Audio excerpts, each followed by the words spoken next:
नमस्कार मित्रांनो, स्वागत आहे आपलं परत या यूट्यूबच्या चॅनलमध्ये. आज आपण समजून घेणार आहोत की नक्की आज मार्केट कसं काम केलेलं आहे, उद्यासाठी प्रेडिक्शन्स काय असायला पाहिजे, बजेटचं ॲनालिसिस कसं करायला पाहिजे. सगळ्यात महत्त्वाचं म्हणजे काय की बऱ्याच दिवसापासून मी बुलिश आहे, तर मला कसं माहिती की मार्केट बुलिश जाणार, या सर्व गोष्टीवर आपण आज डिस्कशन करणार आहे. सर्वात आधी आपण सुरुवात करूया निफ्टीपासून. बघा, निफ्टीमध्ये मी बऱ्याच दिवसापासून एक लेवल तुम्हाला सांगत होतो की तुम्ही जर माझे पास्ट व्हिडिओज बघत असेल तर मी तुम्हाला ही लेवल सांगितली होती 23,335. ठीक आहे.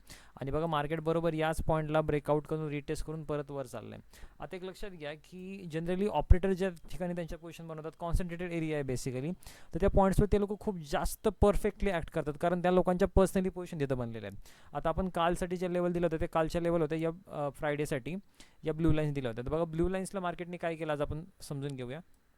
आज मार्केट ओपन झालं 31ला इथे. जनरली फर्स्ट कॅन्डल जी आहे ती तुमची बुलिश लाईनच्या आसपासच ओपन झाली, बुलिश एरियाच्या आसपास, आणि प्राईसने इमिजिएट ब्रेकआउट देऊन रिटेस्ट केलं. रिटेस्ट करून भाव वरच्या साईडला चालला आहे. माझा कॉन्फिडन्स कोणत्या पॉईंटला बिल्डअप झाला, ज्या पॉईंटला बिल्डअप झाला की मार्केट आता बुलिशच जाणार आहे, कारण मला एक स्टॉप लॉस हंटिंगची मी वाट बघत होतो.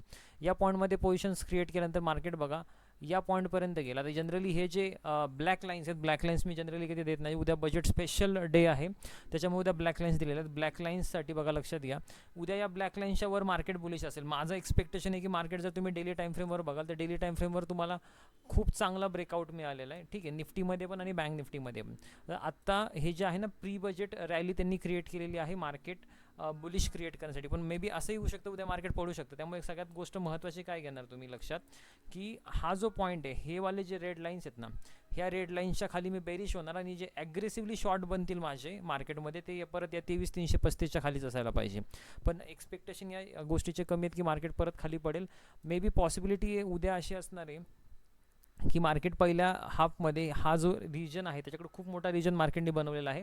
23,530 ते जवळपास 23,430, म्हणजे 100 पॉईंटची रेंज आहे. या रेंजमध्ये मार्केट उद्या जास्त प्रकारे तुम्हाला मुवमेंट करताना दिसेल. जनरली ज्या लोकांनी बजेट ट्रेड नाही केलं त्या लोकांना उद्या एक रोलर कोस्टर राईड बघायला मिळेल, की मार्केट नक्की रोलर कोस्टर राईड म्हणजे काय, एक प्रकारे शॉक कसं देते हे तुम्हाला उद्या चांगल्या प्रकारे बघायला मिळेल. ठीक आहे. आता ही झाली तुमची निफ्टीची गोष्ट. आपण येऊया बँक निफ्टीवर.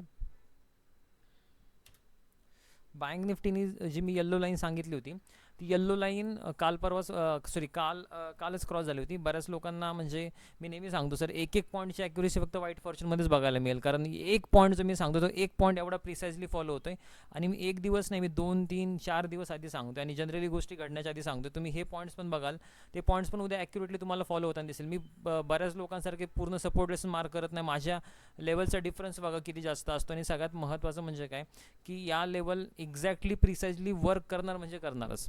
ठीक आहे. चलो, नेक्स्ट थिंग काय करायला पाहिजे याच्यामध्ये. आता उद्या मला 1st ऑफ फेब आहे, 1st ऑफ फेबला ट्रेड करायचं आहे. जनरली बघा, उद्या ह्या ज्या ब्लॅक लाईन्स आहे, ब्लॅक लाईन्स जास्त क्रुशियल असणार आहेत.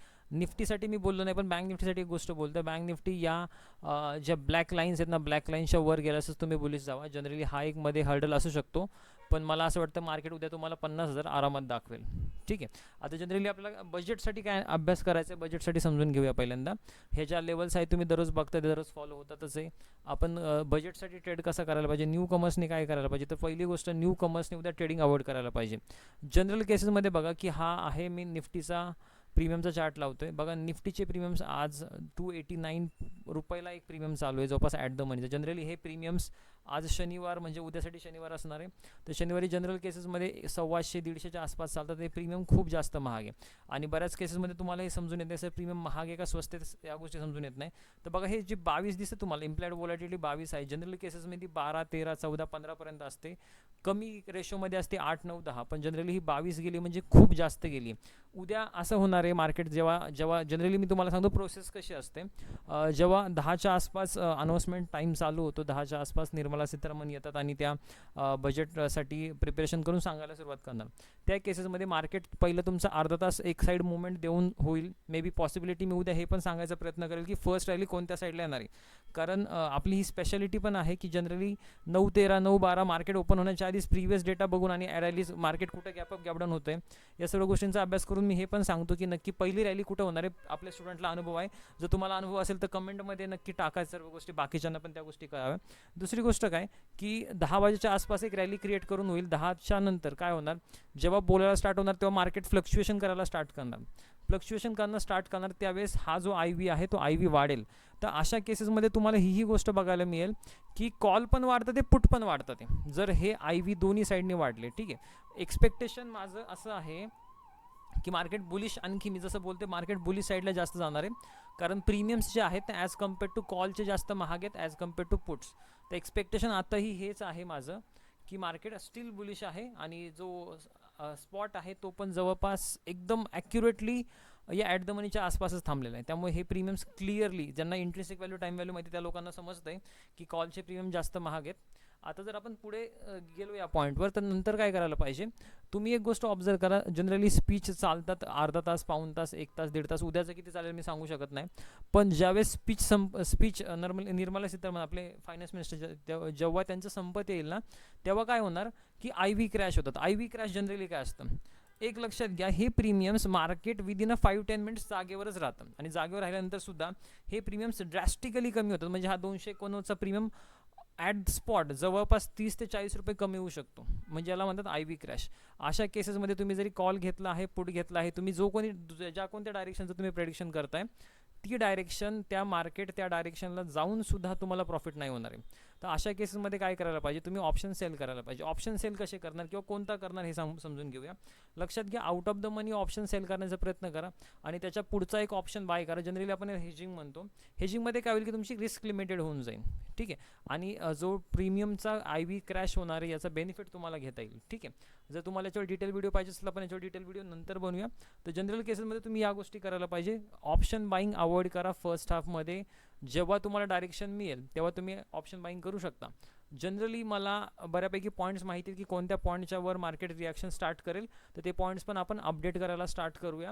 ठीक आहे, तुमचा काही रिक्वेस्ट असतील, कारण काय होतं की आपण बघतो की बरेच स्टुडंट व्हिडिओ बघतात ते, पण इवन बाहेरचे सबस्क्रायबर पण व्हिडिओ बघतात ते, पण त्यांच्या क्वेरीज ते लोक पोस्ट करत नाहीत. जनरली पर्सनली करा किंवा कमेंट्समध्ये करा, तर आपण त्याचे उत्तर देऊया. दुसरी गोष्ट की बऱ्याच लोकांना हा एक प्रश्न असेल, सर मार्केट एवढं फॉल होतं आणि एवढं मार्केट फॉल होताना सुद्धा तुम्ही एवढे कॉन्फिडंट, एवढे शुअर कसे होते की मार्केट वर जाणार आहे. मार्केट त्यानुसार तुमच्या सांगण्यानुसार बऱ्यापैकी जवळपास बघायला गेलं तर वर गेले. ठीक आहे, या रॅलीनंतर सुद्धा मी बुलिश होतो. ठीक आहे, या रॅलीचा जो पॉईंट होता त्या पॉईंट पण मी सांगून ठेवला होता, 49,276. जनरली बघा प्राईस याच्या वर क्लोज करते. आता एकदम क्लिअर कंडिशन्स आहेत की मार्केट वर जायला पाहिजे. स्टील मार्केट मी म्हणतो की तुम्हाला शॉक देऊ शकतं. त्याच्यामुळे एक गोष्ट नेहमी लक्षात घ्या की काय करणार काम करताना, की जे लेवल्स मी तुम्हाला देतो या लेवल्सच्या आसपास एंट्री करा. मी मागच्या माझ्या पेनलच्या व्हिडिओमध्ये पण सांगितलं होतं की जनरली मी 4 गोष्टी फॉलो करतो आहे. कोणत्या एरियामध्ये ट्रेडिंग करायची, प्राईस ॲक्शन बघायची, ऑप्शन चेन बघायची, त्यानंतर एक्झिट्स पॉईंट माहिती असायला पाहिजे. ह्या सर्व गोष्टी माहीत असल्याशिवाय तुम्ही परफेक्ट ट्रेडर नाही बनवू शकत. आणि सगळ्यात महत्त्वाचं डिसिप्लिन, कन्सिस्टन्सी. चलो, तर एक लक्षात घ्या, आपण डेटा म्हणा किंवा मी ज्या काही गोष्टी बघितल्या होत्या ज्याच्या बेसवर मी सांगत होतो की मार्केट बुलिश होणार आहे, त्या गोष्टी पण आपण अपकमिंग व्हिडिओमध्ये शेअर करूया. तर आजच्या व्हिडिओसाठी एवढंच. मी सर्व गोष्टी एक्सप्लेन केलेल्या आहेत आज. आय होप की उद्या तुम्ही बेस्ट ट्रेडिंग कराल. बेस्ट ऑफ लक आणि डू बेस्ट. थँक्यू.